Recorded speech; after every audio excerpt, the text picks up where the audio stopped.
Hi everyone. Hi everyone. How are you all doing? How is the preparation going? I think almost we are 1 month and a week or so shy from the exams. So how it is coming out for everyone else. We'll look forward to a very exam relevant and exam focused questions today, especially for the students appearing in the September attempt. So are all of you from September attempt, or do we have anybody who's writing May as well? September. Still feeling a little underconfident. Yeah. That's fine. It's natural to feel like that. I think that will continue to happen up until you actually write the exam and get done with it. So Yeah. that's fine. But like honestly, this like these last 40 days, these are very crucial, and these are the days or the months which actually build up to your main preparation. So like whatever you have done in the last 1, 2 months or 3 months or so, like this last month is really important, and it is always important. Like we always used to say that you should save some energy for the last. And these 40 days like are very crucial as well. Like do not underestimate that at all, that whatever your preparation is today, that will, surely multifold in the next 40 days. That's true. Okay. Okay. So what we were thinking is maybe we can start with some questions which we have already received from a couple of students, and then maybe open the call to all the other students on the call who may have any questions or any follow-up questions. Okay. So maybe I'll start with the first few questions that we received. I think these were from you, Khushbu. Um, okay. So the Yes. first Okay, so the first question was, what all are we allowed to carry for the exam? So for the exam, it's like it's very basic. So you only have to carry like any notes or anything that you want to kind of revise when you reach there or on the way or something. Like just carry a small backpack. They don't provide you lockers or anything. It's just that when you will enter the center, there's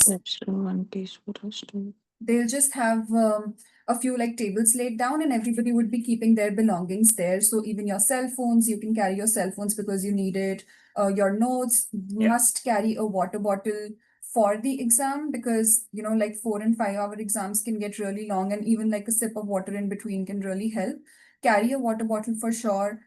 Carry some sort of like a protein bar, or if you want to carry like a fruit, like a apple, banana, whatever you want, but carry something to eat for sure, because again, the same thing, it can be long. Like, however, in terms of the real exam, so these are all the things that are really essential for the exam, and maybe you can leave, on the side. But yes, protein bars, like something to eat, which is not, Which is handy, basically yeah, convenient to eat. which is like handy. Then a wired mouse that you surely need to Yeah, in carry. terms of the exam, you have to carry a wired mouse, and then some pencils, eraser.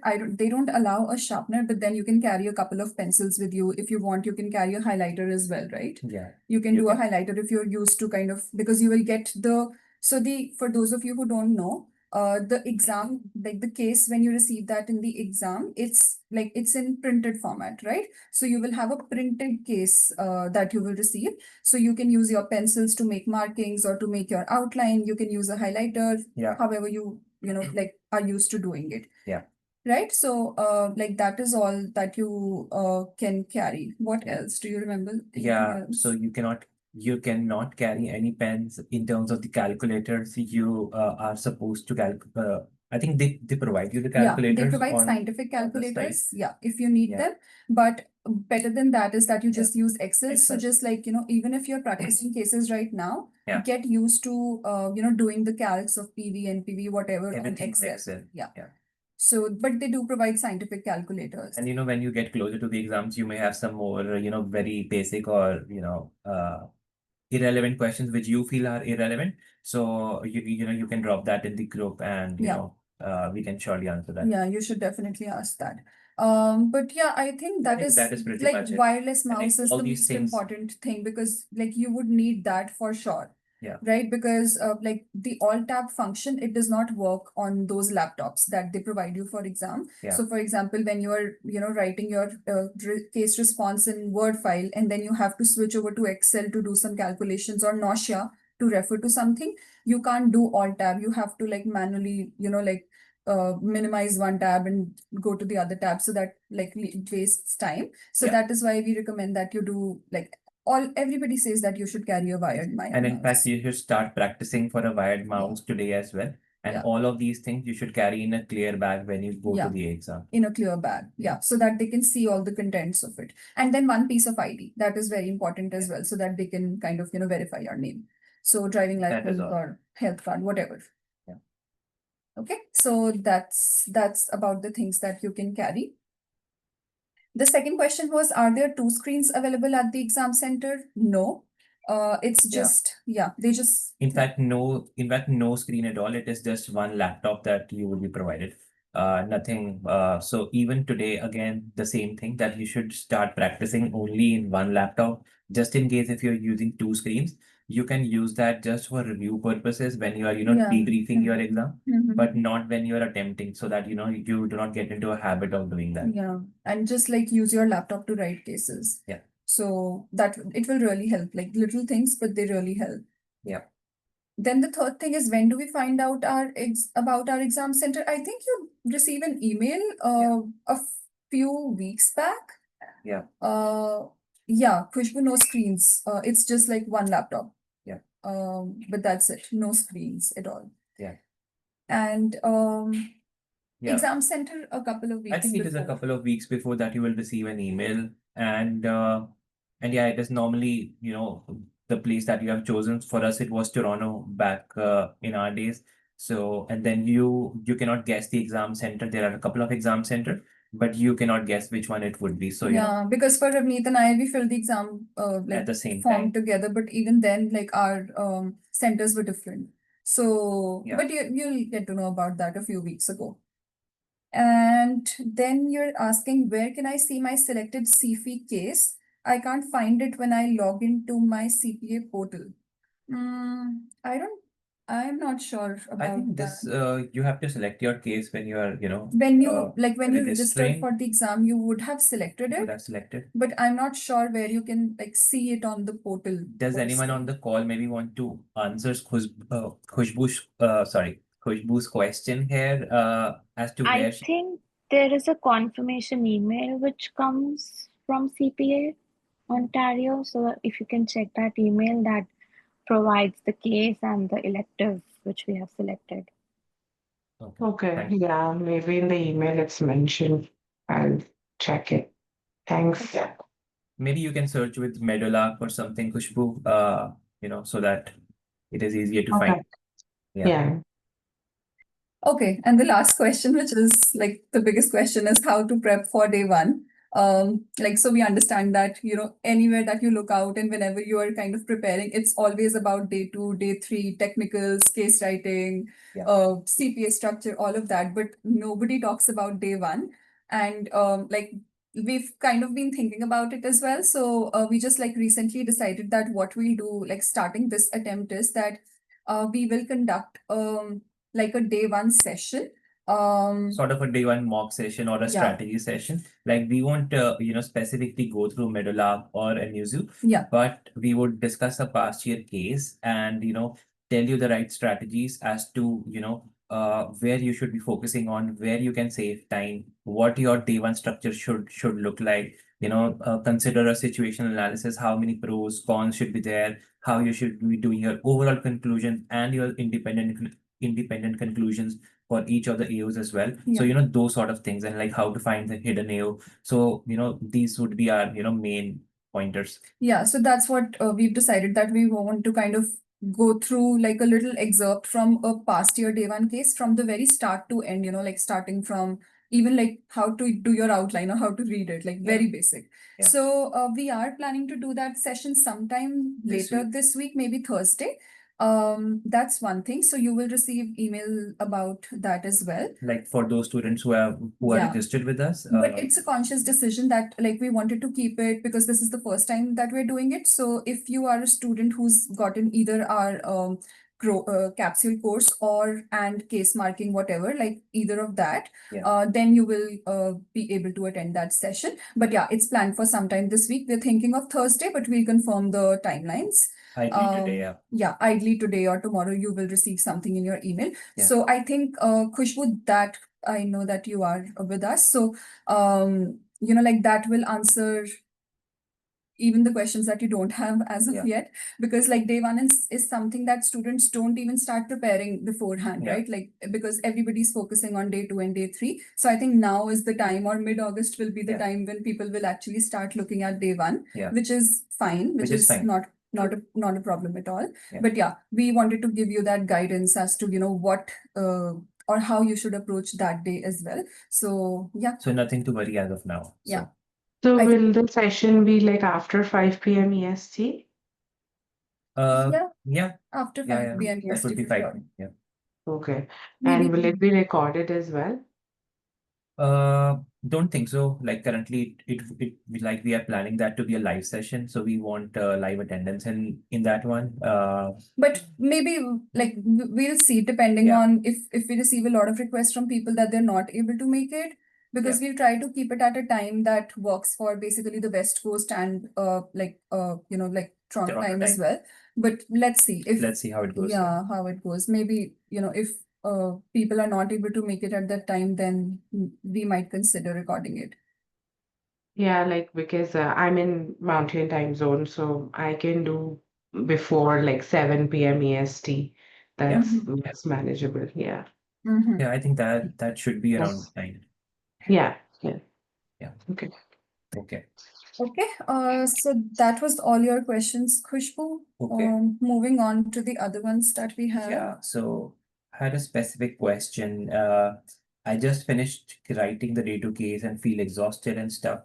So I am sort of scared, like during the real exam, when I have to come home and prepare for day 3, like that would be even more challenging. So basically the question is, revolving around as to what challenges would be there, because like right after the day 2 exam, because obviously day 2 exam is exhausting. You start your day at like 6, then you write from 9 to 2, and then you come back, one, like With the at the commute, time it can easily take like like an 4 hour or like you may reach more. around 4:30, then maybe take a break and then right. So basically the question is, how you should be planning your day 2 evening so that you can prepare well for day 3. I think this applies to all the days, like even Yeah. on day 1, like basically those Yeah. 3 days of exam, how the As to how students you should should be plan. strategizing. Yeah. So maybe to answer first on the day 2 evening, which is basically the strategy for day 3. So for day 2, you would already have been done with your financial reporting and management accounting and assurance. These 3 competencies you shouldn't be focusing on at all. So what you should be focusing on a day 2 evening would be the other competencies, which is like mainly tax, because like tax is one of the ignored subjects. So on day 3, our objective, which we have, reinforced multiple times, that it is to attain breadth across all the competencies. So you should be focusing on getting, just getting a quick hang or a revision of your tax notes, of your SNG and finance MA finance. formulas, like the binder that you have, whatever resource you're referring to. And I think like one thing to note here is that, these day 1, day 2, day 3, one thing that they are consecutive days. The second thing is that at least like, for example, this day is day 1. Now, at least like 2 to 3 days before day 1, you Yeah. would have stopped, right, like practicing or doing day 2 and day 3. So Yeah. that means that when you reach the day of day 2 exam, Yeah. or even after the day 1 exam, it has been like 3 days when you are out of touch of the technicals, or not even sure what you would be doing, before those 3 days, right? Yeah. So I think that is where The revision comes in. the like- revision comes like in. you already Referring to need your to- resources. Yeah, like you already need to know And that's a very valid question from the student that, what do I do on a day two evening? Yeah. And what do you do on a day one evening? Because day two and day three obviously are, technical driven. So you should be knowing, so what you have to do between, 5 to maybe 9:30. Yeah. So those 5 hours, how do you need to strategize? Yeah. So, coming to maybe a day one evening, Hmm. so it would be like financial reporting and management accounting and obviously assurance driven. So, you should have, so that is what we, keep telling our students in our, who have attended our financial reporting crash course, that, although you are able to complete a crash course in like, 7, 8 hours, like just 7, 8 hours and you're through, but still you should have strategy in your mind that on a day one evening, what all main, standards you have to focus on, or, how you can quickly revise the financial reporting. Yeah, because like when we were at that stage, I remember that like you would be mentally so exhausted with months of preparation, and on those days when you actually write the exam, you're Yeah. commuting, you're like sleeping on time but waking up so early, and like nervousness and everything going around. When you come back home, like like take that nap and then get up with a fresh mind and actually plan ahead as to what you will be referring to, what all, if you are talking about like financial reporting, then what all standards you Yeah. would be referring to.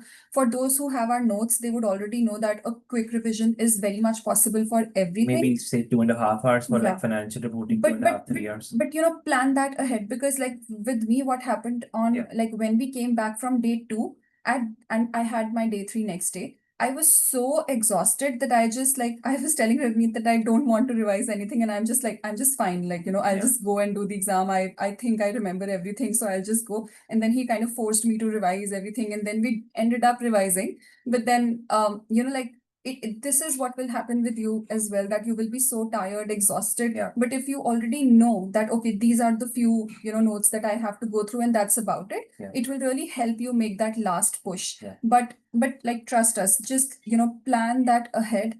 And you have to revise, like Ravneet is mentioning, you can break it into two parts. Like in terms of strategy, it should be, mainly in terms of time, consider you have 5 hours, like 5 to 10. I think it should be mainly half of it at least should be financial reporting, because that is bulk of the technical work. And then the balance half, so like 2.5 hours for technicals, and then maybe, out of the balance 2.5 hours, you can divide between assurance and management accounting. Obviously, assurance is your depth role, but you do not have a lot to revise on the assurance, except for the structures, how you can get the C's, right C's, just maybe going through the risk, like the list of factors, increasing risk, decreasing risk, and things like that. And then moving on to management accounting, which again you don't have to write any, or go through any questions. Yeah. All you have to go through is those 7 to 8 different chapters, like ABC costing, cost per unit, etc. So that shouldn't take much time. Yeah, that is how you should be dividing this. Yeah, and like when I say break it into two, I was just like referring to the same thing, that on day two, you are only tested for FA, MA, and assurance, only these three things, right? So when you come back from day one, you can just like, you just have to focus on these three subjects and that's it, right? And then when you write day two and come back home, now next day you have FA, MA, and all the other subjects. Yeah. So, but finance and MA, you have revised the previous day also. So first start with the other subjects, taxation, SNG, finance, right? Yeah. Start with these. Yeah. And then like Move to the then you can quickly, like Ravneet said, that you can quickly skim through the financial reporting and MA formulas quickly again. Yeah. Right? So just to make sure that things are still fresh in your head. One more thing I want to add here is that always, like when now that you're writing cases, there can be questions or AOs that come up which you feel that, oh, I didn't know about that, or maybe this I didn't go through in the notes, because there can always be one-off questions which are unique. Yeah. And which just like directly come up in the exam. For example, I remember we had some joint auditors or Joint like auditors. venture capitalists, And some say, questions. like assurance on any IPO question, like Yeah. there's a new IPO, how do you do your procedures around it? Yeah. So those are like one of questions. So, like maybe make a register or make your notes somewhere and kind of, like note that down, that, okay, this one thing I have to revise before the exam so Yeah. that it stays fresh in my memory. But also like note it down right now so that at that time you will not remember, oh, what case was it? Was it a day 2? Was it Yeah. 2017? Was it 2020? Which Yeah. day 2? So just like start noting it down so that when you are at that revising stage, even before the exams start, it is very convenient and you know where exactly to look into to revise that particular thing. Because like irrespective of the notes that you have mentioned, even our notes, if you are mentioning referring to, right, there would still be a 1% chance that there would be a one-off question coming from anywhere. And like when you are writing cases, you would know that, okay, this is one of the questions that I didn't read anywhere. Let me, just make a quick note that, okay, procedures for any IPO, and then, revise that as Vineet mentioned on just before your day of the exam, because those one-off questions won't click if you're not revising. So again, like reinforcing our point on making notes, doing how to do quick revisions, you should have all these strategies in the mind. Okay, I guess maybe we can open it for now and then if, like we can take the rest of the Yeah, questions. we have a couple of more questions. Maybe we can take that, by the end of the call. Or somewhere in between. Yeah. But maybe like for all those of you who have joined, does anybody want to go first? Maybe we'll take your questions first and then the ones that we have on the chat. Yeah. I can go first. So my first, I do have 4 questions. So where can we access the day 1 Capstone 1 case so that we can memorize vision, mission, KSF and all that? We can perhaps share the link, Vijay, after. I think you did drop a I message. did send a screenshot. Just let me Yeah. know if that's Maybe right. I can top it up, perhaps after the call and maybe share the right link with you. Okay, so once you share it, we'll have to kind of go through it and memorize some key Yeah. facts about that case, right? Yeah, so like the main, as you mentioned, vision, KSF, like the main key factor. And just to have a quick hand, because that day 1 case that you would be reading would be like 60, 70 pages long. So you are not required to, read read and memorize everything. You can maybe have a quick glance. But yes, you should be, it is really good if you can remember the vision, mission, KSF, objectives and things, because when the day 1 come, like the day 1 case would come, there would be slight amendments or modifications to those only. So if you have those in mind, it is very easy to interlink to the facts of the case if those points are already in your mind. Yeah, like because like when we were practicing cases at our time and everybody would used to say that okay, you should memorize it from day 1, and I used to be like, why do we have to memorize, right? I can just like refer to the page because we will receive the Capstone 1 case on the day of exam as well. So why do I need to memorize? But like when you kind of go deeper into the preparation, you realize that that memorizing would help, because like if a company says that this is our objective, that we want to kind of have the ROI at this in the next 5 years, and when you now are on your case day, like exam day, writing the case, and you see something which actually hits that ROI, your mind will instantly click to that case fact that, oh, this was the company's objective, so I can like you can integrate that there. But then if you don't remember and you're just turning pages and kind of referring, you might miss out. So it is a it's very more good time productive. saving strategy. Exactly. Like, Right. if you know in your mind, one, obviously it is easy to interlink, and second, it would save you at least 5 to 8 minutes easily. And third, that you can paraphrase it when you are noting them down in your day 1 exam as well. Yeah. Because otherwise students just like copy paste and looking and typing instead of that. And they are long sentences. They can be long sentences. So it can take a lot of time to type all of it out word by word. So you can just paraphrase them in Right. your own lines also. All right. Sorry, just to go back on one more point of yours, you said we'll be given a printed question book. Yeah. In that case, will we not have access to the soft copy No. on the laptop where we can transfer the contents to the Word document? No? No, Okay. you are For given a day hard 1, it's copy. always printed booklet. Yes, you are given a hard copy which would be in front of you. So you are like given 2 booklets. One would be this previous Capstone 1 case, and second would obviously be your day 1 case.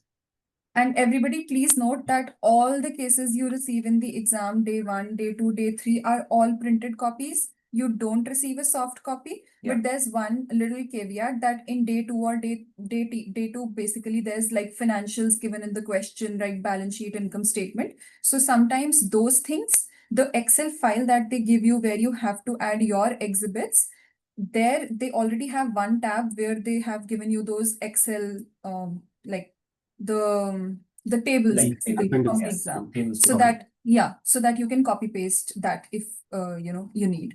So but other than that, the exam is hard copy. Okay, perfect. Second question, I'm following your materials for my preparation in terms of technicals. Yeah. So for financial reporting, it's very crisp, neat, and easy to memorize and all that. But do we have any flashcards or resources which can give us a quick overview of the key differences between IFRS and ASPE, so that if we get that question, we can immediately identify, okay, this is what they're referring to, so I should capture this difference. For instance, in one of the cases I noticed, the management is asking the CPA to give them the differences between the two, Yeah. or give them the choices in Yeah. ASPE as well. Yeah. So if any materials are available, feel free to share. So on that, Vijay, honestly, see, you should be referring to our resources only. So at this time, I won't suggest you to, even if there are any other resources available, you shouldn't refer to that. Like it like sort of confuses the mind.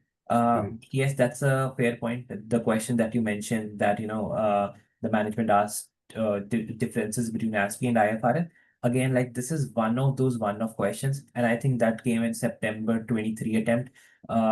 So that is like one of questions that you can, get prepared for, but do not stress much over the differences. Uh, Obviously, you should be knowing when it is ASPE, which IFRS you need to apply. But to be honest, once you are through with the technicals a couple of times, you know on top of your head, like there are not a lot of AOs, sorry, not a lot of standards where you have differences. There would be something like seven, 8. And I think even in our notes, Vijay, like wherever there were significant differences which are tested in the exam most of the times, we tried to condense all of that like very parallelly, or sometimes on the same page as well, like first IFRS and then ASPE, so that you're able to highlight the differences. Yeah. But again, like Ravneet said, that there can be like one-off things that can come up in the exam. Yeah. So this is one of those questions that maybe you can, like save for later as well, just to revise before the day of exam, But don't worry much Yeah. about on this one. To be honest, how CP has been tested historically, like this was a very one-off question that came up. Okay. But otherwise, you would know where ASPE and IFRS are different. Like leases, you would know, like the bigger, bigger standards. Right. And even the accounting standard. Investment in subsidiaries. Yeah, right. And even like the accounting policy standard. So you would know, what ASPE says, what IFRS is. So you honestly, there would like 6, 7 standards where there are like material differences. Other than that, And those should be covered in the course 100%, material. yeah. So I think So you like could be fine. don't rule much over any other set of notes. Just focus on these, and I think you should be okay. Okay, perfect. Moving on, again, for taxation, do we have any assessments or workbooks or exercises that we can refer to either from CPA Institute or any other sources which can strengthen our, tax concepts or remember some of the key provisions? Is there any exercise of that sort? So I would say, Vijay, the best exercise for these things, even for, MA or finance questions, is always to going back to the previous year cases, like, trying to practice more through them. I would not advise other resources because, sometimes the questions can be very complicated, so complicated that they're not even tested in the exam, but they can scare students at this point in time where we are standing today. So it's always better that you go to actual cases, pick up maybe more day 3 cases. You can go more beyond like the cases that you're referring to, and just like practice by the side. Even if you don't like practice the whole case, like case in full. But if you Mhm. feel like you need some practice in taxation, or similarly, if you need practice in MA finance, you can just Okay. like pick those parts from of the question. For MA, you can refer day two as well. So just like Okay. pick those cases, or maybe pick those questions from the cases, and try your practice and then compare, debrief what you're missing Yeah. out on. Although I get your intention, like maybe by the sound of it, looks like that you are, reasonably doing well on your preparation. But again, I would suggest you here to, focus on where you have missed out on the cases you have already done. So, Right. just doing 20 cases, if someone is doing 20 cases won't mean that he would pass.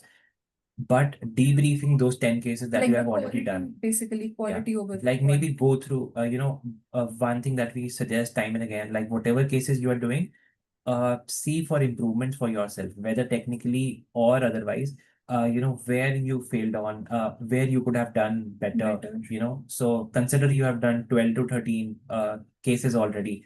Consider going through them again and see where you were lacking, like not practicing again, but maybe to, crossing them Skimming again. through, or Yeah. like trying to like debrief, or Like, kind of look into it again as to where you could do better in all those cases where you get RC, or where you got NC or yes. NA, like Yes. like revisit them and make notes. Like we have students who have attempted just maybe even 5 D2 cases, 6 D2 cases, and did clear the exam. So the quality of cases do like surely does matter. Okay, that's motivating. Yeah. Last one from my side. Do we have any test environment where we can practice the cases so that we get used to the exam software and conditions? I did see a video on that in the CPA's Yeah. website, but No. do we have a stage or test environment where we can? Not really. No. Okay. Not for the software, but obviously you can create the 9 to 1, 9 to 2 environment of your own. Okay. Try doing that. Like that is something we do not say it as much, but Mhm. honestly, we did do a 9 to 1 and 9 to 2 like on a weekend, because you know that you have to start writing at 9, Mhm. and Your body clock and how yeah. everything works, what time you should sleep Yeah. and wake up. Like you can try practicing that a couple of days before the Before day of the the exam. exam, so that Like, you're fully awake by 9 a.m. because if you are not an early morning riser, so that is a bit difficult. We are like 4th of August, same time next month, consider waking up timely so that, your body clock gets used to it. So that actually helps you in your, efficiency. Right, makes sense.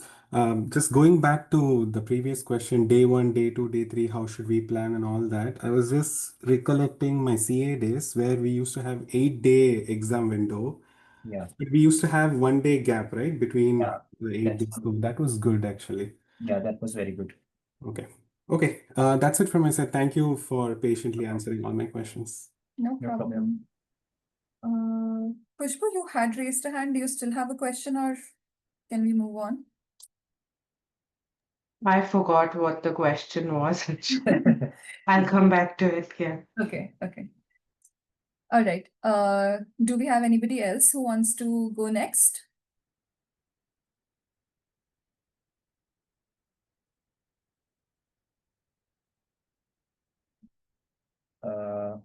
So we have a question in the chat.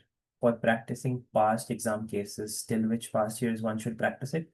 I would say like about from 2017 types, because like 2015 to 2017 were like very, very complex CFE questions, and you do not have the AOs very easily defined. If you would see how the cases have evolved over the past years, now specifically D3 cases and even D2 cases, your assessment opportunities are very clearly defined. But 2015 to 2017, you will find a very hard time finding it. So I won't suggest you to go beyond like before 2017. Couple of cases from 2017 are nice. I think FRE is from 2017, so that's a good case. So you can maybe move onwards from 2017. I think Kritika raised a hand. Yes, I have a question on day two case. So referring back to the FRE case, which you just mentioned, I was debriefing that, and there was one enabling competency in that particular case. Although it was a very, basic competency, that there was like a conflict of interest and stuff like that. But how would we identify that this is a separate IO altogether, which will be tested? Because I was thinking to incorporate it in some other IOs, but when I debriefed, it was completely a separate assessment. Yeah. So honestly, questions like conflict of interest when you are like doing your cases or a day-to case. So those nowadays, SNG or so like assurance questions are very clearly defined. I think like again, FR is from 2017, so there is some ambiguity in terms of the questions that are asked. But still, like answering your question, you cannot guess. If a question, even for financial reporting, sometimes how it happens is that you are answering one question, but it gets divided into two when you are actually debriefing. And then you think, oh, okay, had I known in advance that this question is not one but two, I would have, dealt it accordingly so that, I may have got a C in both of them rather than in only one of them because you didn't focus as much on the second question. So honestly, you cannot guess if that would be a separate competency. But yes, sure, things like conflict of interest, whenever you see that, if you see, normally nowadays on a day two, there are no hidden questions. So that may be a sort of hidden question and back in 2017. But nowadays there are no hidden questions. But if you think that you want to, if you feel that there is conflict of interest or similar, items, maybe write 3 to 4 lines on that as a part of the other assessment opportunity that you are doing. So they, although you have combined that with some other assessment opportunity, but they would still evaluate it as separate, like similar to the financial reporting thing that I'm mentioning. If you are doing both the questions together, they will still evaluate it separately.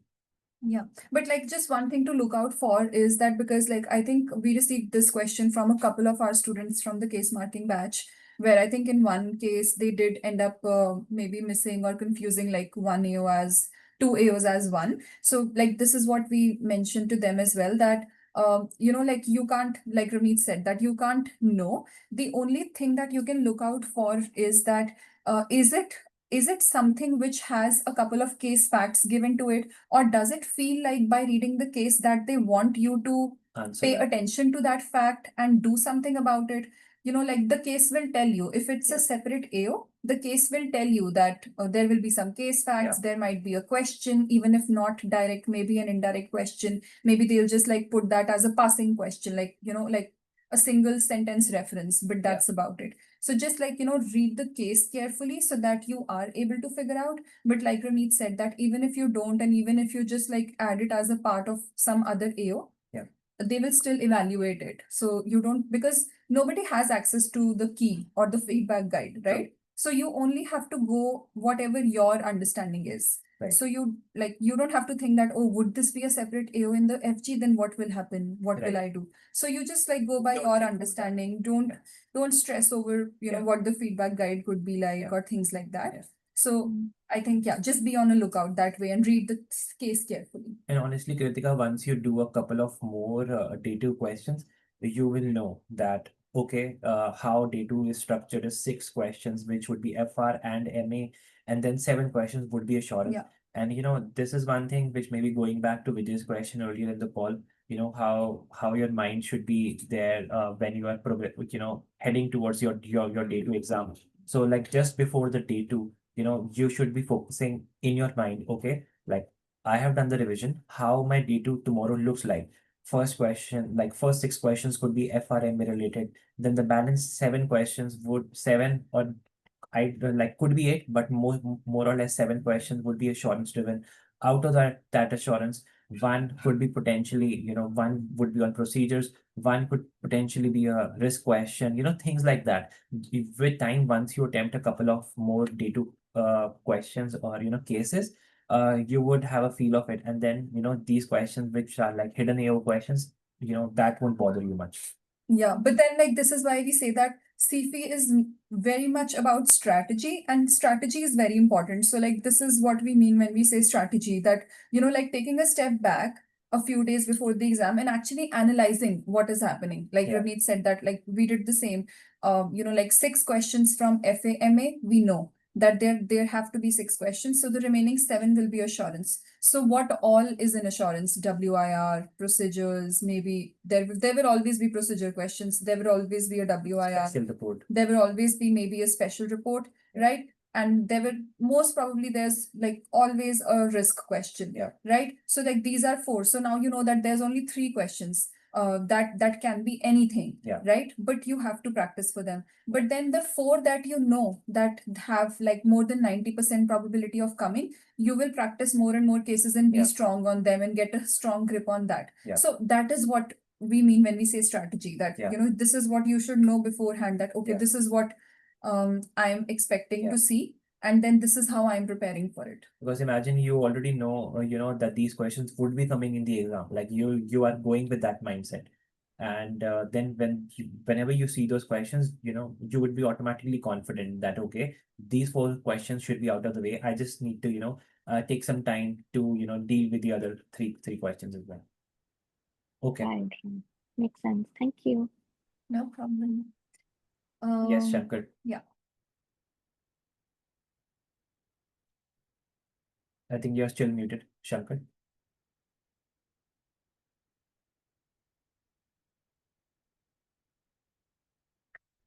Maybe Khushbu, we can take your. Till then, okay, sorry. Okay, no, go ahead. Who's that? Adarsh, it is Adarsh. Yeah, maybe others we can take the first like the questions with Okay. raised hands first. Okay. Yeah, Khushbu, do you want to go next? Yeah, so for day 2, I was wondering, like, we know that there are like, okay, some for FR and some for assurance. So is it better that we target assurance AOs first, or do we do FR and others? Because sometimes what I see is like when I go through the AOs for like MA or FR, then the assurance AOs come, but they're dependent on those AOs that we did earlier, like the answers that I've prepared. So then it's like by the time I reach the assurance AOs, I've lost like half of my energy. Yeah. Yeah. That's a very good question. Something that we always talk about in all our coffee chats. The most important thing for a day 2 case is that you attempt your assurance section overall first. And why we say that is because FAMA is tested on day 2, but even if you end up skipping a couple of years or getting a couple of years wrong or whatever, you still have day 3 to balance it out. But Yeah. for assurance or your elective role, whatever it is, you never get a second chance. So if you end up because FAMA is depth on day 2. So for example, you spent like 2 hours doing 2.5 hours doing FAMA on the day. Obviously, when you start with assurance, by the time you do it, you're already half drained, right? Yeah. And then you approach at assurance, and then you're taking time. There may be a few questions that you kind of don't hit you instantly, like what is the response to that? You end up missing a couple. So then basically you screw up your assurance, which was the main role for that day, right? And that is how like you kind of mess up the whole attempt. Yeah. So always attempt assurance first. If there is something which is interdependent on financials, for example, Yeah. materiality is one thing, which is Procedures. materiality and procedures is Yeah. one thing that can be dependent on the financial reporting part of the case. Yeah. Right? I would say that leave some space. Yeah. Right? Leave some space for that to come back when you do that AO, but that does not mean that you don't do that assurance AO at all and leave it for Yeah. later. Our biggest recommendation is finish assurance first, Yeah. then move on to MA or FA, whatever you want to do. And even if you do not get the time to get back to the incorporating materiality and doing the procedures, you are still okay. Like But conclude it Yeah. beforehand. concluded, Yeah, right? like finish your AO first. Yeah. For example, in materiality, if you have to make those accounting adjustments in say the revenue, right? You can just like maybe update whatever calculation or materiality number you have calculated right now, make your conclusion based on that. And then if you do get a chance to revisit and update 1-2 Excel rows by adding or subtracting whatever the accounting adjustments, then do it and just update your conclusion by that number. Yeah. But that's about it. Don't leave your assurance AO for later, because in the exam you can't predict. Sometimes it can happen that you, even if you go by, following time, like we did and students do, even then you can end up missing a couple of years, because in that nervousness and everything, you don't realize, a couple of minutes here and there, and those couple of minutes can add up to 5-10 minutes, and then 5-10 minutes basically means you're missing out on one AO. That's true. So that should always be an FA or MA AO, but never assurance. Right. Yeah, but because like the last day two case that you had sent us, the TMB one, so Yeah. the audit procedures were like for the financial reporting issues. Until I don't write those financial reporting issues, I wouldn't, like, my brain wouldn't go there, that Yeah, what that's the true. audit procedures Yeah. should be. Yeah. Yeah, but So, that's the overall objective, that wherever okay. possible, finish Mhm. assurance. But obviously, when Okay. something is this dependent on FR that you have to do that FR first, then obviously, that's an exception. And then, but like instantly come back to assurance after that, like once you do that issue, then come back to Mhm. assurance. But the overall objective is that do assurance first. Yeah. Okay. And then for like the last case itself, it had like three different financial reporting issues, right? So are these considered like each AO in itself, or is it like three sub AOs? And then same for like their audit procedures, they just say that, okay, write audit procedures for all the financial reporting issues. But then are those also sub AOs or just like one AO for marking? So this one, Krishna, you can also see the feedback guide once it reaches you. But now Mm-hmm. how it happens is for financial reporting, you are evaluated separately. Most of the time, Mm-hmm. we cannot guarantee, but most of the times, you are treated separately for like different issues. But when it comes to procedures, there is just one assessment opportunity that is clubbed together. So consider that you were dealing with 4 financial reporting issues, and now your Mm-hmm. procedures for all those 4. So sometimes it would so happen, all those 4 would be clubbed together in the procedures, and then you are marked based on that. Consider that you did 3 okay, or like reasonably good, then you would be awarded a C, things like that. Again, this is something that You you will don't never know. know when you're writing the exam. So you just have to do your best equally at everything. You can't like think that, okay, maybe this is a AO combined with other 2 procedures, so maybe I can, maybe not attempt this well and I will be balanced out by the other 2 AOs. You can never go by that approach. You have to give your 100% at every procedure, even if it is a separate AO or it is not. Just in case if it comes in terms of priority, if you are short of time, you don't know which things you should be prioritizing first, then only in those scenarios you should be considering this as a combined AO, because which is normally the case, and then maybe attempt whatever best you can. Yes, others. Yeah. Okay, thank you. So, yeah, I think you have answered already, but I'm not sure still about hidden AOs. So I'm worried about hidden AOs, especially for day 2 and day 3. What do you think? Should we be hunting hidden AOs, or if it comes naturally, then okay, it's a AO. But if it comes naturally, then it's no more hidden AO. That's a problem, right? So how do we deal with day 2 and day 3 hidden Honestly, AOs? there is nothing termed as hidden AO on day 2 and day 3. It is just a day 1 thing. And once you do a couple of day 2, consider that you have done 4, 5 day 2s, and 5, 6, 7 day 3s, you would know the cadence, how many questions come. Like as we were discussing just before that, on a day 2, 6 questions for FR plus MA, and then 7 questions on assurance. Like that pattern is something you should be seeing. Consider that you saw only 5 assurance questions and maybe 6 FR questions. Like that is something which is not common. Then in those cases you should be maybe finding questions if you missed out on anything.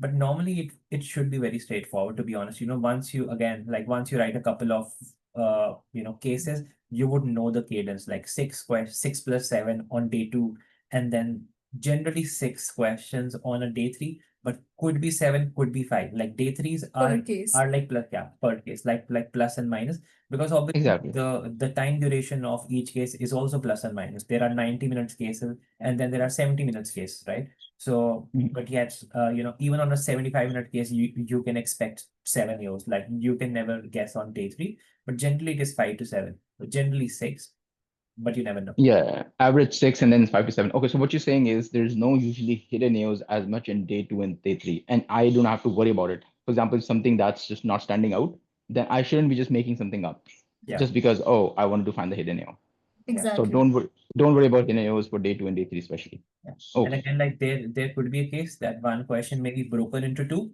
but again, you cannot do anything about it because you never knew about it, right? So because that was exactly. according to you.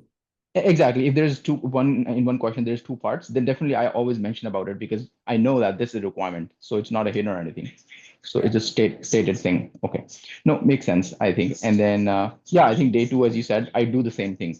6 has to be MA and FR, like 3.3 or 4.2 and stuff like that. And 7 has to be audit. So that's how a strategy I'm going, which is working right now. But again, people are talking about hidden AOs and kind of trying to scare and stuff. So that's what I kind of got, a little bit scared. In worst scenario, consider there is hidden AO as well. But if Right. you, again, our focus or our strategy right from the very beginning has been to, control what you can. Like, Right. you cannot rule over things which are complex or, out of your hands. Right. So basically, if I miss, then a lot of people miss, and then Yeah, in the that's curve, we'll still pass. yeah. It's more about what you've attempted and how well you've attempted that, I Yeah. would say. Right. So we cannot afford to mess up on what we know or what is Exactly. required. Simply. Just to kind of find out that one hidden AO which you don't even know exists. Yeah. Right. No, that completely makes sense. So I won't care too much about hidden ones then. Thank you. Yeah, no problem. So yeah, Shankar, are you ready now? Hey, hi, Ravneet. I'm ready. So first of all, thank you. I find your materials very helpful and useful. So my first question is, so already I think you've already mentioned. My question is, so in day 2, what I felt was by the time I get to assurance AOs, it's quite tiring, and I don't know if I have enough time to finish assurance AOs. So I believe starting with assurance and then moving on to FR. So I was speaking to a friend of mine, and he told me that he is qualified CPA, and he told me that if you find some FR or MAAOs which you find difficult or you don't know how to answer, you're not good enough on that, then you can just skip a couple of AOs, probably take care of the remaining FR and MAAOs in day 3. So what would you recommend, or what strategy do you have in terms of skipping AOs that you don't know and leaving it for the day 3? Or do you recommend that is not a good thing because we don't know what's going to come up in day 3? So what would you suggest on that? And then I have a follow-up question. Before we go to the strategy, I want to, take a step back and just say that this day 2 and day 3 are 2 different things.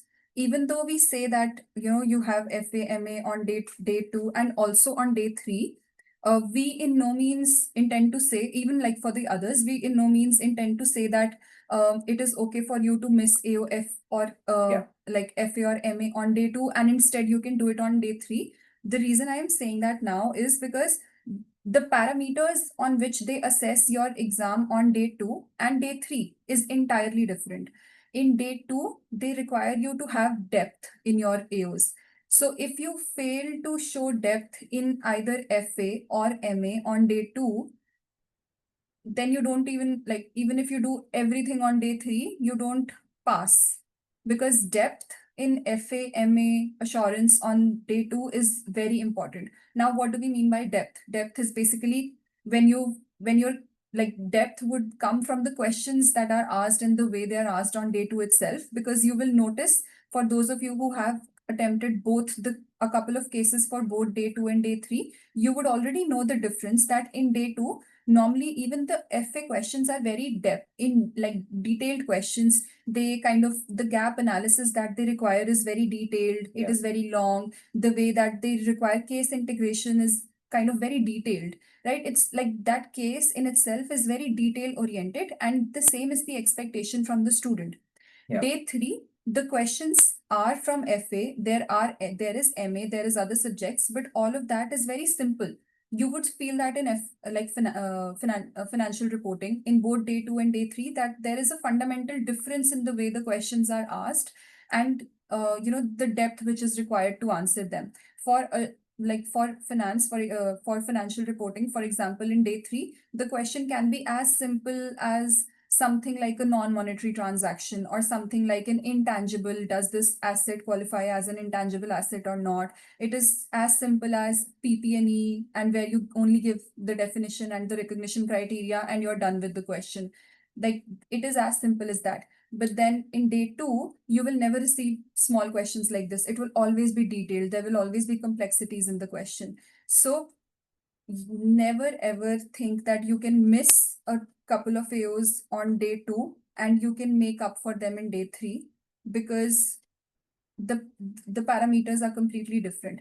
When we say that you have day 3 as a backup, we only mean it as a backup, that if you end up missing say one AO in the whole day 2 due to time constraint, then you don't have to worry, because you still can balance that when you do FA on day 3, right? But if you miss like two AOs of FA thinking that, oh, maybe I can focus on assurance and MA for this day, and then I can focus on financial reporting on day 3, then that is not a good approach, because even the third AO of financial reporting that you did could be that you don't get a C on that as well. So if you end up not getting a C on any of the financial reporting AO on day 2, then that means that you don't achieve depth. Yeah. So Shankar, adding to what Puneet mentioned, so this is a, rolling approach. So once you say that, okay, I can miss a couple of AOs on day 2, one thing is for sure, you would surely miss. And second, it would build pressure on you for day 3. Yeah. Once it builds pressure for you on day 3, that you need to do well on FR and MA on a day 3, what you would skip on day 3 would be a taxation AO, could be a strategy AO, thinking that, okay, I may still get the breath, but then you are, compromising breath. So, every day, again, summarizing, every day needs to be taken care of on its own. And when we say you need to attempt assurance first, so it is a matter of prioritizing. We are like never want to suggest that you do not attempt FR, MA, because like somewhere or the other, because I think it's been 3 to 4 weeks for you, Shankar, maybe less, that you have started like your full-fledged preparation.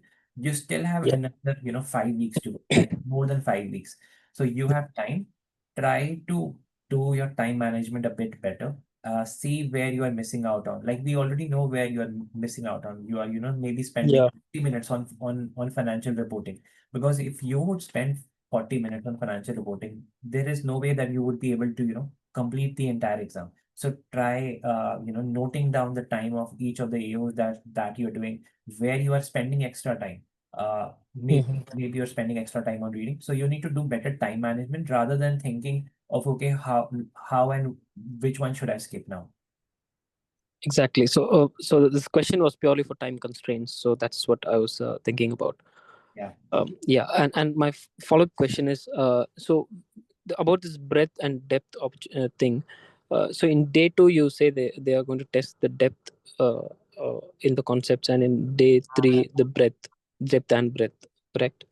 So when you say depth, so if let's say there are 3 AOs in day 2 for FR, and is it, what would you suggest, covering 2 AOs in an in-depth basis in a detailed manner is more beneficial, or just do all the 3 AOs in an average, not so in-depth manner? What would be your So see, when we say depth, so day 2 is a depth driven in the sense, all what Guneet mentioned about financial reporting, management, accounting, plus that there is a focus of depth on assurance. They want you to be an expert in assurance. That is why you have chosen that role.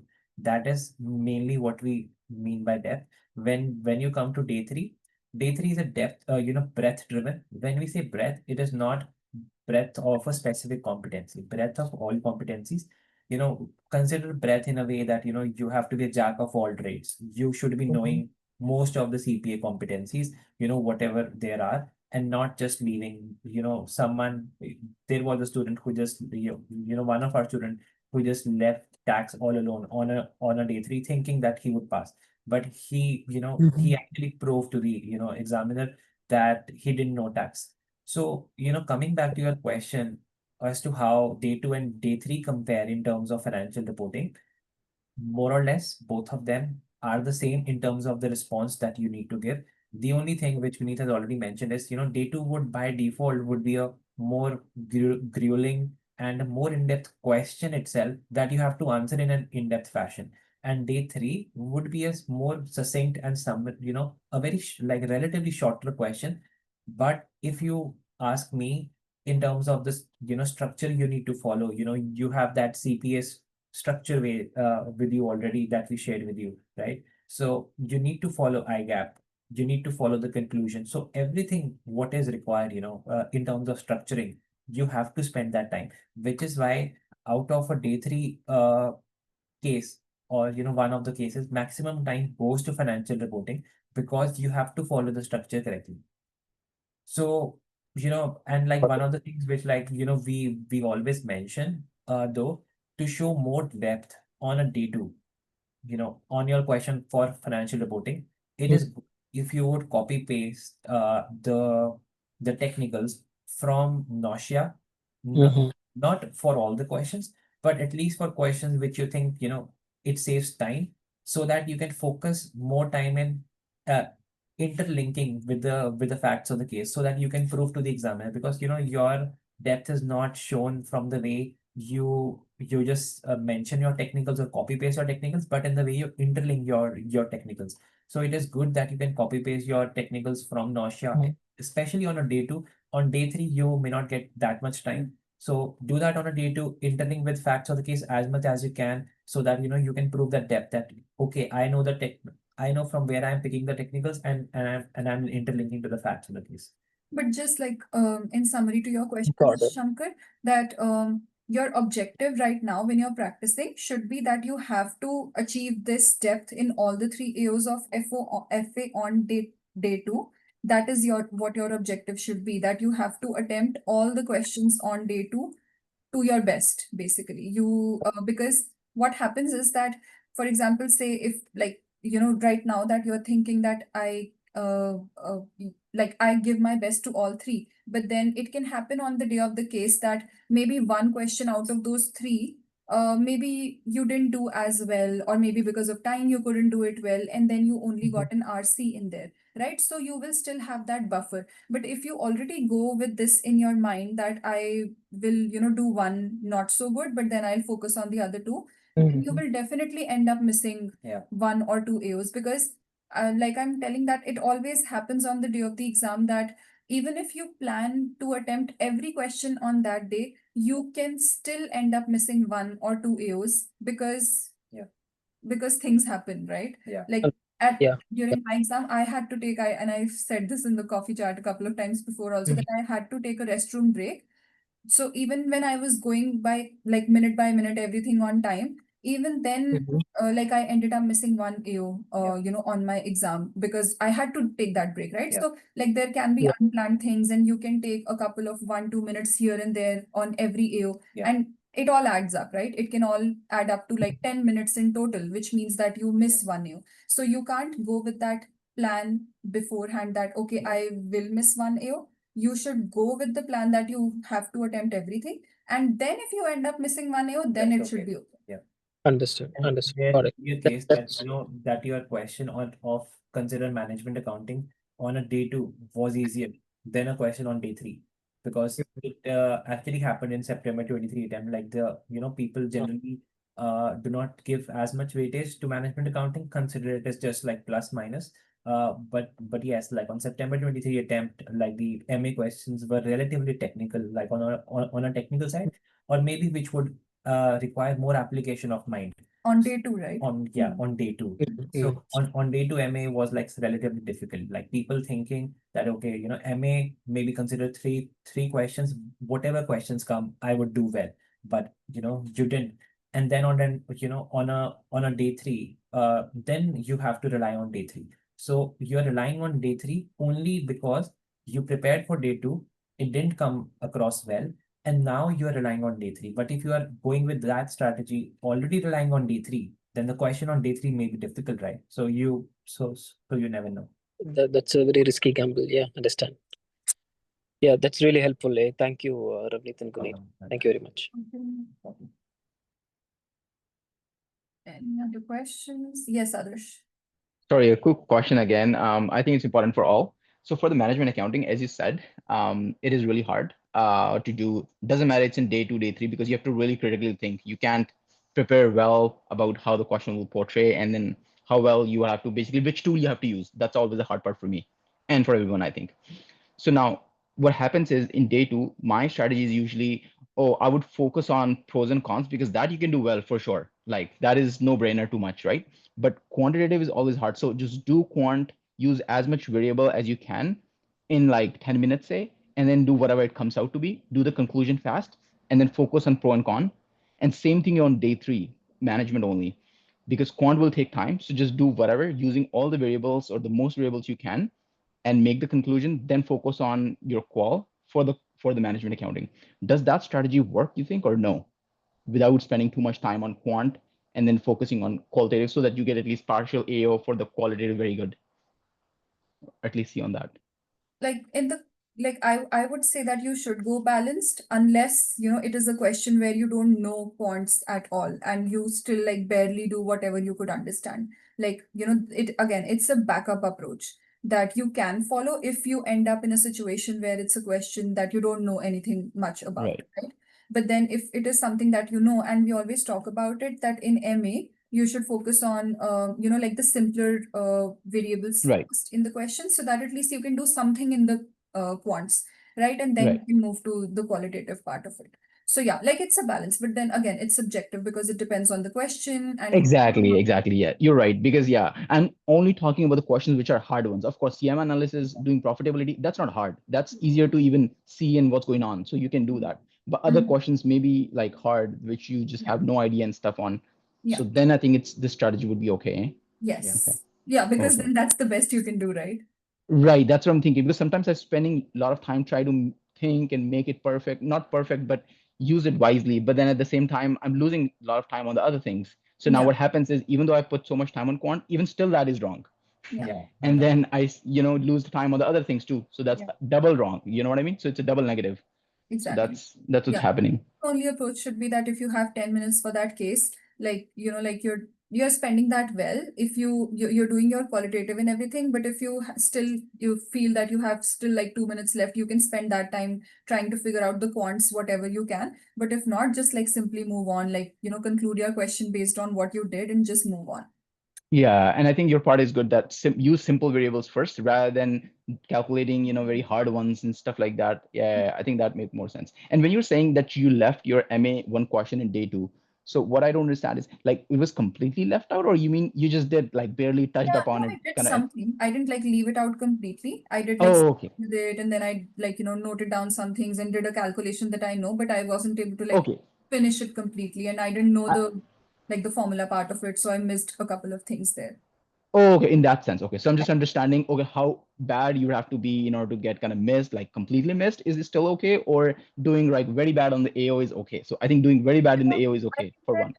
but I feel that you can't really say because what you're graded on depends on how well you did the other part of your exam, right? Right. I was very confident that I did the rest of the part well because like I knew the questions, I knew everything that I did, assurance was good. So I was like, even when I missed that one year and I felt that, whatever I've attempted, I'll still get like an NC or an NA, which is Mm, like zero, right? So right. I was still like fine because I knew that I'd done the other part well. So I was like, okay, I maybe I see. still have day three, so I'll do management accounting like better in that one so that I still Right, right, have right. that balance and I don't risk it. But yeah. I see, I see. Oh, okay, okay, perfect. That's a one-off. Okay, thank you. So yeah, before we take your question, Khushbu, we have a couple of questions from Vanmati. So you already dropped that in the chat. So for day two, I understand we prioritize the elective first to answer. After that, is there a priority between FR and MA that you would suggest, or any order based on how many years I'm comfortable with? So honestly, there is no priority, Vanmati, after you attempt the assurance. Obviously, you are prioritizing assurance first. That is good. And afterwards, FR and MA, depending on how much time you are left with, if you are, if you are going as per your schedule time, then there is no harm in picking up anything. But like generally speaking, FRAOs generally take more time, but it could be sometimes with MAAOs as well. So, depending once you are reading the case, how you feel about the questions. If the MA questions are very straightforward, consider ABC costing, just management accounting question like a cost per unit question. So if those are very straightforward, so obviously you can go for those first. If there's something that you know off the bat, I would definitely start with that. Like, like this was our approach back in CA days also, right? That like you should just like start with the questions that you know well, and you know that these are going to be right no matter what. Yeah. So I would start with that. Like in our case, I remember that FA was good and I knew FA. So as soon as I finished assurance, I started with my financial reporting, and then I did the management accounting. But yeah, like even if you want to do like a zigzag, maybe like one question of or two questions of financial reporting first, well, so you attempt those first, then you move to the MA question that you know well, like things like that. You can balance it, it doesn't matter. That's entirely up to you.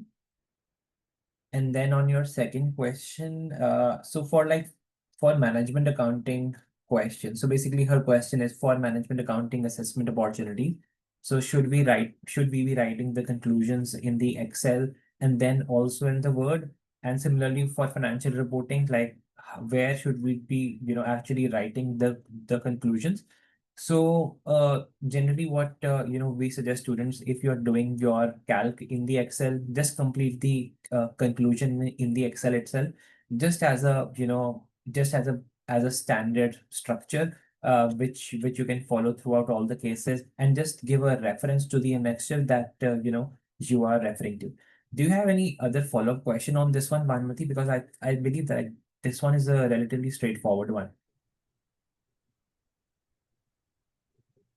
Hi Ravneet. So it was my question was just more specific on the FR part, where sometimes I do some simple calculations, like let's say the difference between the fair value or the carrying value for the impairment or something small. So in that case, after the calculation, we still have some discussions to continue. So Yeah. at that point, do we still have to give a conclusion in Excel or just? No, you can go for that in the Word.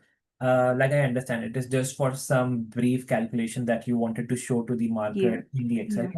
And then you can just give a reference to the annexure, and you do not need to conclude in Excel. Like conclude only where, whatever you are doing in Excel, that is actually the conclusion or the end of it. Consider, say, materiality calculations or, things like that. Got it. No, thank you. No problem. Yes, Kushbu, go ahead. Okay, so I have a few questions. So the first one is like when there are quants related questions and if our calculation is not 100% correct, do we still get like an NC on that AU or how do they grade us? So, first suggestion for you, surely go through the feedback guides also that you get from us, uh, for the case marking, because once how you're graded for a C, it is very specifically mentioned. Consider it as a basic question. Let's consider a cost per unit question, and there are 6 parameters that you need to do. So out of those 6 parameters, when you are graded for a C or a RC or a NC, it is specifically mentioned. Consider for a C in this case, it is mentioned that if you have analyzed 0.2 plus any of the balance, any 4 of the balance 5 pointers, or any 3 of the balance 4 pointers, then you get a C. So generally, a specific criteria for a particular calculation is not given. Generally, it is like 4 out of 6 or like 3 out of 5. So you should be deep when you are debriefing your cases. Try looking as to how you get a C or how you get a RC. But Like study the feedback guide in itself, like, and it's formula driven. So you can like change a couple of like things here and there to find out that, oh, if I got an RC by doing this, then if I would have just, for example, done a recommendation and you would have gotten a yes there, then it would have converted to C. So basically just like going back and understanding the feedback guide to see that, this thing, if I could do better on all my AOs, then Yeah. I would increase my chance of, getting a C, things like that. Because like I did that, for example, in financial reporting, I didn't write the financial impact initially because I wasn't sure on the calculations I did. So I just skipped giving the journal entry completely. But then when I was debriefing my cases and going through the feedback guide, I realized that if I did the financial impact alone, like even if it was right or not, and in the feedback guide, it never gives you the number that if the student calculated this number for financial impact, then yes, otherwise no. They just ask for a financial impact or a journal entry. That's it. So even if it is wrong, I realize that I still have to give it and I will get a C, right?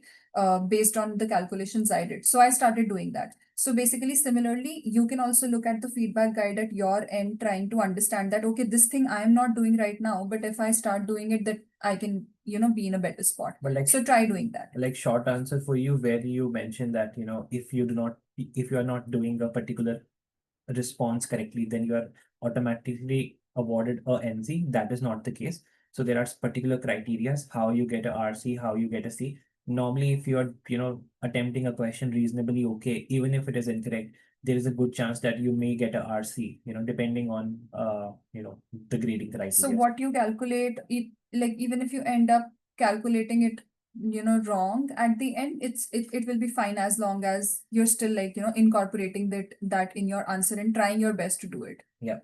So that is why, this is where it comes from when we say that start with the simple calculations first, because the complex can go wrong. And then if it goes wrong, you might not be awarded, but start with the simple ones first. Right.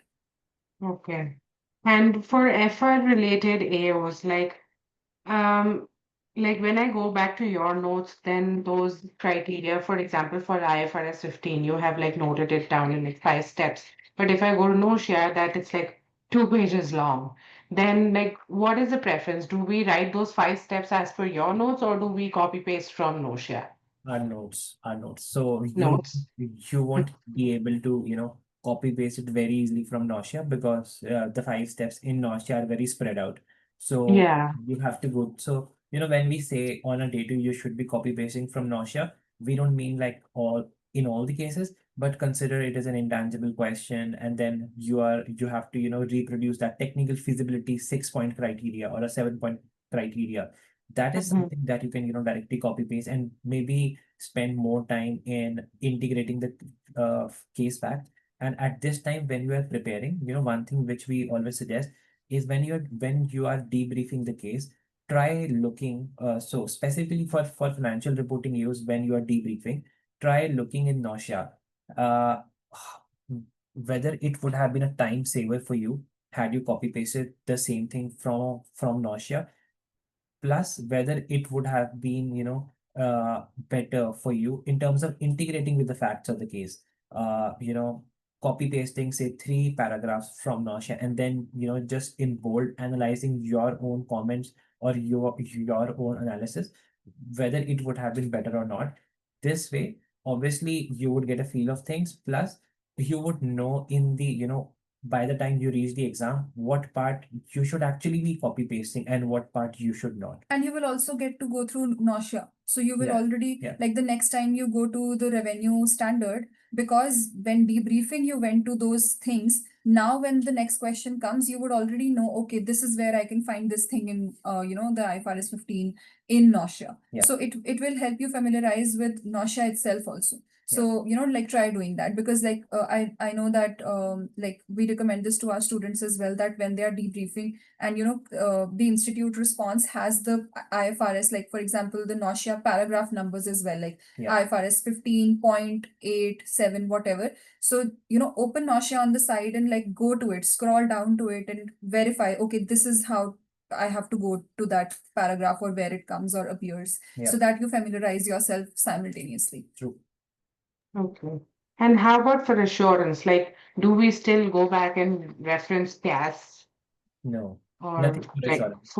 So in nothing? terms of Nausea, the only thing that you copy paste is for financial reporting. That's it. Okay. Yes. That's Nothing it. else. Assurance is like in a 0.1% case scenario where you do not know anything about the question, plus you have time to go into Nausea.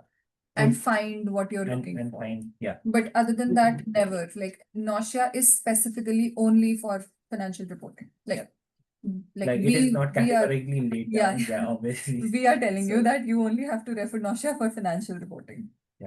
Okay. And for like we cannot carry your notes, right, to the exam. Can we Sorry? carry? No. Can we carry like your notes to No. the exam? No, No. nothing. Okay. So on the question that one of the student asked earlier in the call, so what all you can take is, you can carry notes, but it is only to the point, to a particular point. But after Okay. all you can carry is just a wired mouse, eraser, pencil, Mhm. Stuff like and a that. snack bar. Yeah, that's all. Okay. And I think you guys mentioned that we get like workbook for the financial statements that added into the Excel. So do we get like one Excel, one Word for each for each day, or is it like we create our own in the laptop? I think on the desktop itself you have the icon for Word Yeah. and Excel, Excel. but Okay. yeah, so that, like you just open them and Yeah. use. Like But you would have specific instructions in the exam, Yeah. where you can find that. And Mhm. yes, like, but there is just one Word and just one Excel for all the even on day cases, three, even on day 3. even Okay. on day three, remember that Yeah. even on day three there is only one Word file and only one Mhm. Excel One file. Excel file. So your exhibit numbers and everything has to be planned that way. Yeah. Okay. And is there like a video that we can watch how the system is, like what all, how to navigate through it? I think For that's a video, like Yeah. you can watch it. We can share. Maybe Khushbu, if you want to drop a message later in the to Sure. us, and We can share then it we with can you. share with the group as well. So Okay. Yeah, sure. Yeah. Yeah, I think that's all questions I no had. problem. Thank Yes, you. Khushbu. No problem. Can I go ahead? Yeah, just go ahead. Sorry, I forgot to ask one more question earlier to the similar follow-up. So management accounting quant for day 2, do we need assumptions? That's only the question to write. Do we need assumptions separately? Assuming the exchange rate is whatever kind of thing. On day 2, you should be writing a couple of them. Okay, on day 2, I mean, not day 3. Like day 3, if you think you want to write, like, If there is any, like big So- assumption that you're making, then like you can go ahead and like mention it one sentence.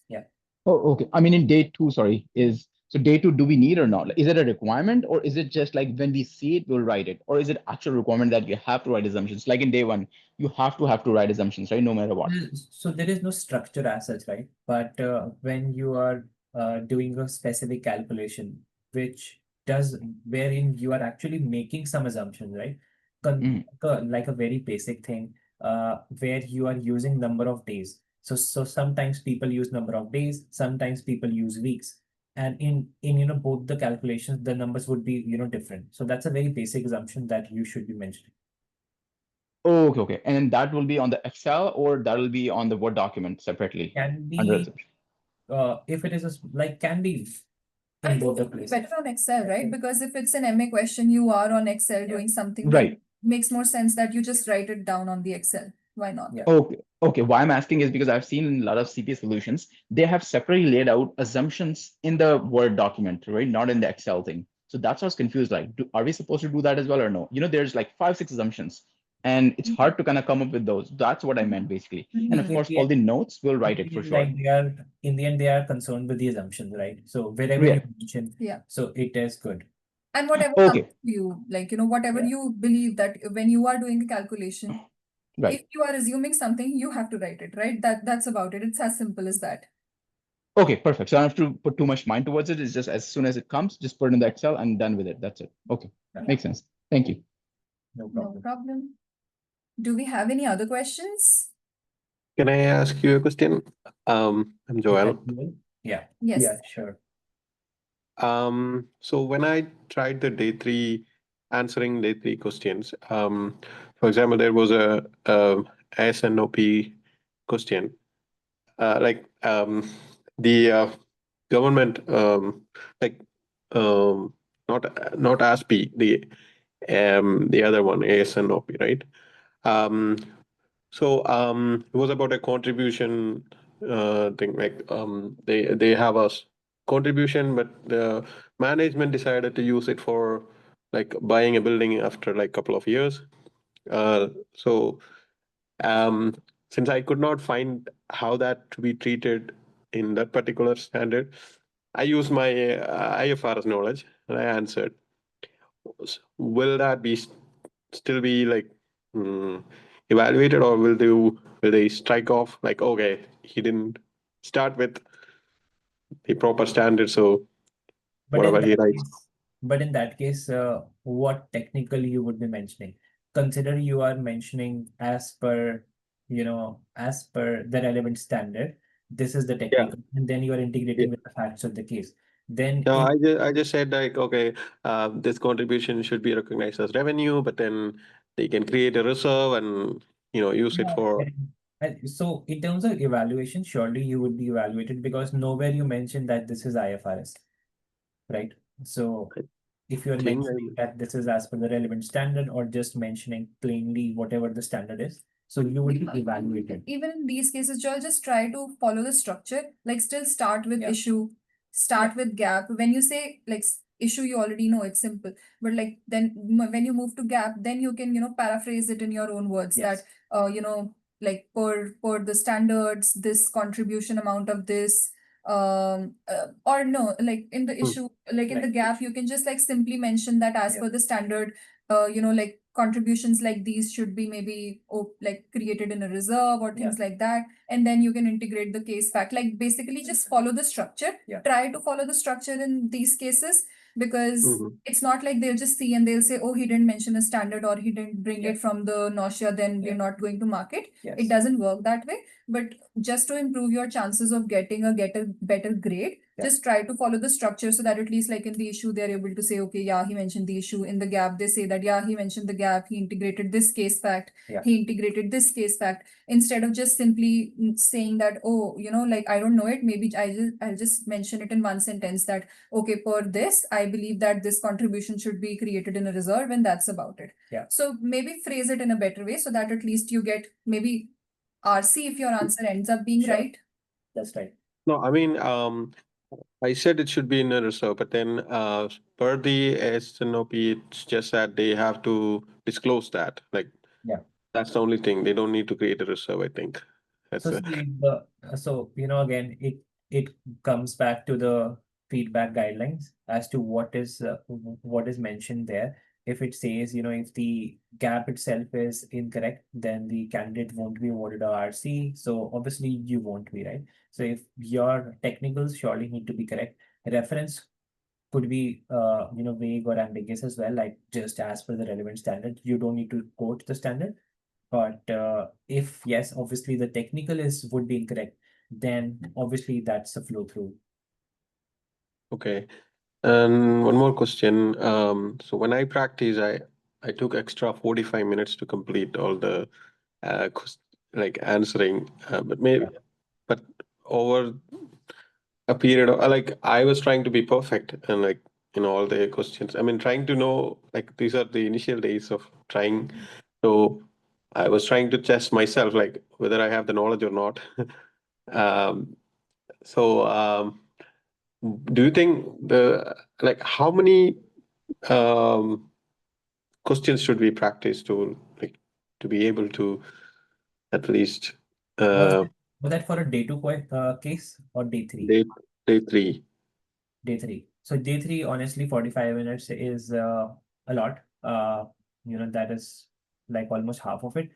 In terms of the strategy, like John, like normally, Joel, what we suggest for a day three, anywhere between 8 to 10. Day threes, you still have a lot of time, like you have still 40-45 days. So with time, things would get better. In terms of your approach, that you're spending more time. First thing, like there are like two parts to it. So one is that you decided that this is like these are the 75 minutes and I will stick to the 75 minutes, whatever I could complete. After that, if you are writing, you know what you are writing extra, that can be for your own knowledge or not, irrespective. But you need to stick to the first rule that 75 minutes means 75 minutes, howsoever you complete it, because this is a journey that you need to go through. When 75 minutes and you have 6 questions to attempt, you need to feel that stress. You need to feel that stress in reading, writing, finishing up things. You need to feel that stress in order to complete it. Because once you write a couple of, Guneet and me, everyone goes through the same process. So you have to go through that process first. And knowledge is not something which is of very much importance in CFE. I am afraid to say that, but it is not of prime importance. Strategy is the main thing. They are not, if they have to test your knowledge, they would give you 150 minutes, but they are not, right? So they are giving you that stress time levels of 75 minutes to complete those 6 7 questions. So you need to feel that stress, like go through that, write a couple of cases. People start writing out. You are given 6 questions, but people start writing with 3 questions, then four, then five, and even until the very end, people just are able to write like 6 AOs, or sometimes 7. But that is okay. That is a part of it, and you need to But it go through gets that better journey. with time, is the point, that like you have to put yourself through that process, and then with 1 2 3 cases you will realize that you get better, because then you will start identifying where you can do better. But if you keep giving yourself that cushion every time, then on the day of the exam you will be like very stressed. Yeah. As to like, now what should I do? I don't even know what I'm doing wrong, or where I can get better, how I can save on time. So like, put yourself through it so that you're able to kind of identify where you can work better, and then eventually work towards it. Yeah. Okay, So do we thank you. get that timeline, like the 80 minutes, is it mentioned on each case? Yeah. Yes, on each Yeah. case. And even now, Khushbu, like whatever cases you are attempting, you would see on, top right of the case, 80, normally it is between 75 to 90 minutes. Yeah, I thought those are just for the practice cases. I Yeah. didn't know if they have it in exam. No, that's in the exam as well, and you would know. Okay. Yeah, Okay. And right. don't overflow on those, Yeah, never. Yeah, yeah, because then you'll miss up on AOs on the last case. Yeah. Because right. whatever cases you are also submitting to us as well, like this is the opportunity for you to, test yourself as to, this case will get professionally marked. So this is your opportunity to get yourself tested. I know, sometimes there is a tendency of students that, okay, this case is getting marked from, these markers. So why not uh, give them a case which I have attempted to the best of my knowledge. But in the end, knowledge wise, you did well, but you didn't adhere to the time. So, even though we awarded you a couple of extra C's there, but that is not the best reflection of your current level of preparation, right? Do we have any other questions, Joel? No, I'm good, thank you. Okay. No problem. And any question, Joel, or even any other student on the call or otherwise, feel free to reach out to us during the next 40 days until you reach your September attempt. So yeah, Thank best. you. You guys were really helpful. I It was a lot of new information for me. So thank you so much. Yeah, No no problem at problem. all, Joel.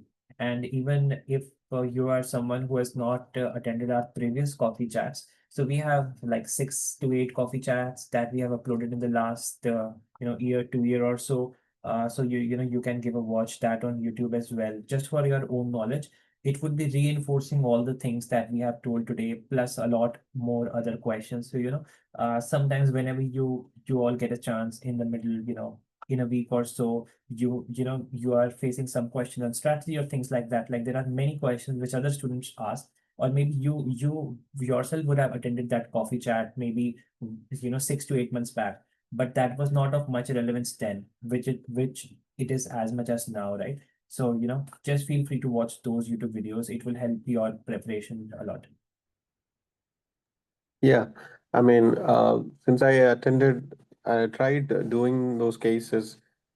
Whatever you are saying right now, it makes sense. Like, I mean, I can figure out like what, at least understand what you're saying. But a month back, I was like, oh my God, what are these people talking about? Yeah, I know. Yeah. See, So it that's is- progress. That's good Yeah, progress. like it is a matter of time that, start understanding all what we are saying, because obviously our advice should be parallel to your preparation levels as well. Otherwise, someone who is attempting May 26 today has not Yeah. even started. Like he won't able to understand what we are talking about today. So good. Yeah. Okay. Yeah. Thank you very much for the attendance today, guys, on a long weekend. Yeah, a long weekend and in the afternoon. But yeah, thank you so much, and all our best wishes with all of you. Yeah. Hope your preparations continue to go well, and you can feel free to reach out to us anytime if you have any other questions. Thank you, Okay. guys. Bye. All right. Bye bye. Thank you so Thank you very much.